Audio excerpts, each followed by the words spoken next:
अगर तुम्हें ऐसा लगता है कि तुम्हारी 11th पूरी वेस्ट हो गई है तो ये वीडियो तुम्हारे लिए बहुत इंपॉर्टेंट होने वाली है।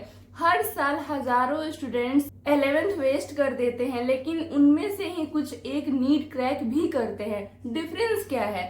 उन्होंने सही टाइम पर कम बैक कर लिया। Hello everyone, this is Jyoti third prof MBBS student at NSC medical college Jabalpur. So पहले एक बात समझ लो, 11th वेस्ट होना गेम ओवर नहीं है, लेकिन अगर तुम अभी भी सीरियस नहीं हुए तो 12th भी निकल जाएगी और लास्ट में सिर्फ रिग्रेट ही बचेगा। सो अपन इस वीडियो में कुछ स्टेप में बात करेंगे। सो पहले स्टार्ट करते हैं स्टेप नंबर 1 से, जो कि है एक्सेप्ट एंड रिसेट माइंड। सबसे पहले खुद से बोलो कि हाँ ठीक है, मेरी 11th स्ट्रांग नहीं है, लेकिन मुझे नीट 2027 क्रैक करना है। गिल्ट छोड़ो यार, कंपैरिजन छोड़ो और आज से ही एक नई शुरुआत करो।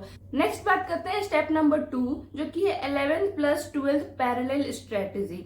इसमें क्या करने से, मान लो आप अभी 12th में गए हो, तो ऐसा नहीं कर सकते अपन कि सिर्फ 12th ही पढ़ रहे हैं या फिर सिर्फ 11th का बैकलॉग ही कवर कर रहे हैं। अपन को दोनों पैरेलल में लेके चलना है, पर ऐसा भी नहीं करना है कि 11th को ज्यादा टाइम दे रहे हैं और 12th को कम टाइम दे रहे हैं। ये इस वीडियो का मोस्ट इंपॉर्टेंट पार्ट है। और आपको क्या करना है कि जो आपका 70% फोकस है वो क्लास 12th पर होगा, बाकी जो 30% फोकस है वो आपका क्लास 11th के बैकलॉग या क्लास 11th के सिलेबस पढ़ने में होगा। ये मैंने ऐसा क्यों बताया कि 70% आपका 12th पर फोकस होना चाहिए और 30% 11th में होना चाहिए, क्योंकि आपको इसी साल मतलब 12th में आपको बोर्ड भी देना है प्लस नीट को भी, दोनों को मैनेज करना है। Step number 3, smart backlog cover plan. 11th को 12th के साथ खत्म करने का मत सोचो। जैसा मैंने बताया कि 30% टाइम ही आपको 11th को देना है, तो आप डेली 1 to 1.5 आवर्स जो है 11th पढ़ो, बाकी टाइम आपको 12th पढ़ना है। आप जितनी आर भी स्टडी करो, जो 11th के चैप्टर हैं उसमें कुछ चैप्टर को आपको प्रायोरिटी देना है, मतलब वो आपको पहले पढ़ना है। जैसे कि मैकेनिक्स हो गया और थर्मोडायनेमिक्स फिजिक्स के लिए, केमिस्ट्री में आपको फिजिकल केमिस्ट्री पढ़ना है प्लस ऑर्गेनिक केमिस्ट्री का जो बेसिक है वो आपको पढ़ना है। देन बायो में आपको तो हर चैप्टर पढ़ना ही है, लेकिन चैप्टर जब भी आप पढ़ना एनसीईआरटी की लाइन बाय लाइन पढ़ना, हर डायग्राम को हर टेबल को अच्छे से पढ़ना। देन स्टेप नंबर 4 है डेली टाइम टेबल। आपको डेली, मान लो आप 6 to 7 आवर डेली स्टडी करते हो, तो उसमें से आपको 1 या 1.5 आवर डेली 11th को टाइम देना है। 3 to 4 आवर्स 12th के टॉपिक्स को पढ़ना है और बाकी का जो टाइम बचता है उसमें आप रिवीजन और पीवाईक्यूज करो। पूरा एक वीक पढ़ने के बाद संडे को आपको जो भी आपने पूरे वीक में पढ़ा उसका रिवीजन करना है और मॉक टेस्ट देने हैं। जो भी आपके बैच में मॉक टेस्ट आएगा वो आपको मॉक टेस्ट देने हैं। स्टेप नंबर 5 है एमसीक्यू की प्रैक्टिस। अगर आप सिर्फ पढ़ते जाओगे तो आपको लास्ट में कुछ याद नहीं रहेगा जब तक आप उसको अप्लाई करना नहीं सीखोगे। चाहे बात करें फिजिक्स केमिस्ट्री बायोलॉजी, तीनों सब्जेक्ट में बता रही हूँ कि आपको क्वेश्चन प्रैक्टिस करना ही होगा। डेली आप 100 to 150 क्वेश्चन करो तीनों सब्जेक्ट को मिला के, क्योंकि अभी अपने पास टाइम है। और इसके अलावा आपको मिस्टेक नोटबुक भी बनानी है। मिस्टेक नोटबुक में जैसे आपने हर संडे मॉक टेस्ट देना है, तो मॉक टेस्ट की एनालिसिस भी करनी है। जो भी मिस्टेक आप कर रहे हो, कोई भी सिली मिस्टेक है या कॉन्सेप्चुअल मिस्टेक है, उस मिस्टेक को आप अपने मिस्टेक नोटबुक में लिखो। या जो भी मिस्टेक ऐसे कर रहे हो कि ठीक है अगली बार से मेरी ये गलती नहीं होनी चाहिए, वो भी आप अपने मिस्टेक नोटबुक में ऐड कर सकते। स्टेप नंबर 6 है बोर्ड प्लस नीट टुगेदर। देखो, जो बोर्ड और नीट का सिलेबस है ना वो अलग नहीं है, 12th तो सेम ही है। आपको एनसीईआरटी की लाइन बाय लाइन पढ़नी है, चाहे वो इनऑर्गेनिक केमिस्ट्री में हो चाहे वो बायोलॉजी में हो। उसके अलावा आपको पीवाईक्यूज करना है। अगर नीट का पेपर देना है तो नीट के प्रीवियस ईयर के पेपर एमसीक्यू बेस्ड है तो वो आपको करने हैं। अगर आप बोर्ड दे रहे हो तो उसके लिए आप सैंपल पेपर से क्वेश्चन प्रैक्टिस कर सकते हो।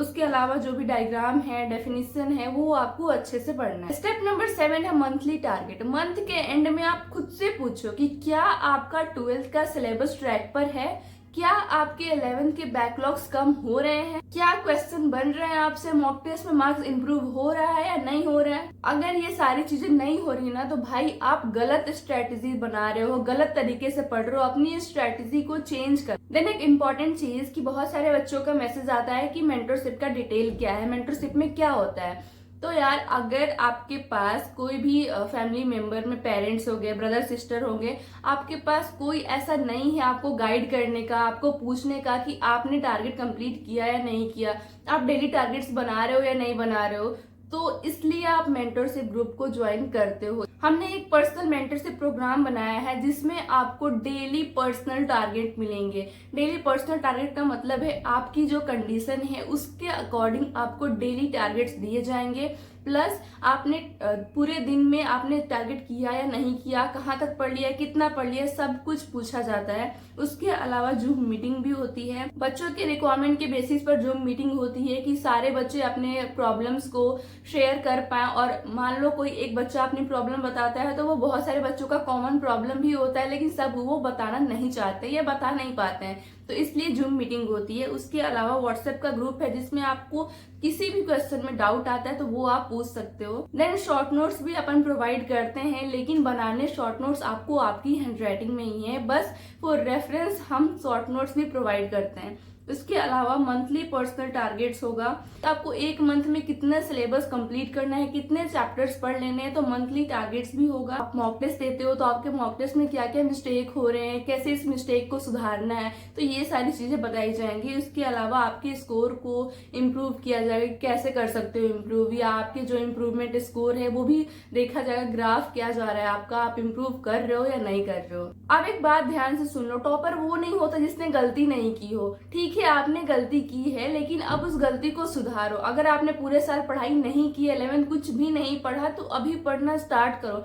एक साल भी इनफ होता है यार 11th प्लस 12 दोनों को मैनेज करने के लिए, नीट को क्रैक करने के लिए। अगर तुम सीरियस हो गए ना, अभी से सीरियस हो गए, तो नीट 2027 क्रैक करना पॉसिबल है। अगर तुम भी नीट 2027 क्रैक करना चाहते हो, सीरियस हो अब पढ़ाई को लेकर, तो कमेंट में लिखो कम बैक 2027। और कोई भी डाउट आता है तो कमेंट कर सकते हो या टेलीग्राम पर मैसेज करके भी पूछ सकते हो। Thank you.